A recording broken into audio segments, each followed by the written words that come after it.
खेड़ा आंदोलन महात्मा गांधी द्वारा कराई गोटे उल्लेखनीय सत्याग्रह। आसतु जाना से विषय 1918 मसीहा जो प्रथम विश्वयुद्धर परिसमाप्ति घटी अत्यावश्यक सामग्री मूल्य बढ़ी जाइए प्लेग महामारी जो अनेक मृत्यु होती फसल उत्पादन में बाधा सृष्टि होती शस्य फसल उत्पादन में बाधा सृष्टि होती तेणुक चाषी मैंने कृषक मैंने जमी से जो राजस्व थिला राजस्व देवाई मना कर तत्कालीन राजस्व विभाग गोटे नियम रही जे 1/4 रु कम परिमाण यदि शस्य उत्पादन हुए ताहेले राजस्व देय परिमाण कोहल करा किंतु इंग्रेज कर्मचारी माने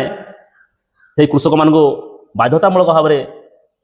राजस्व आदाय कले यार विरोध में गांधीजी द्वारा गोटे सत्याग्रह कराला कृषक मान नहीं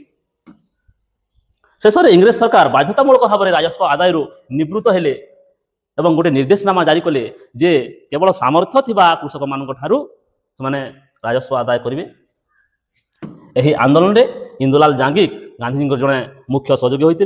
एवं यही खेड़ा आंदोलन सफलतार प्रभावित हो खेड़ा जिलार आदिवासी तथा अहमदाबाद आईनजीवी सरदार वल्लभ भाई पटेल गांधीजी जड़े प्रधान अनुगामी होते।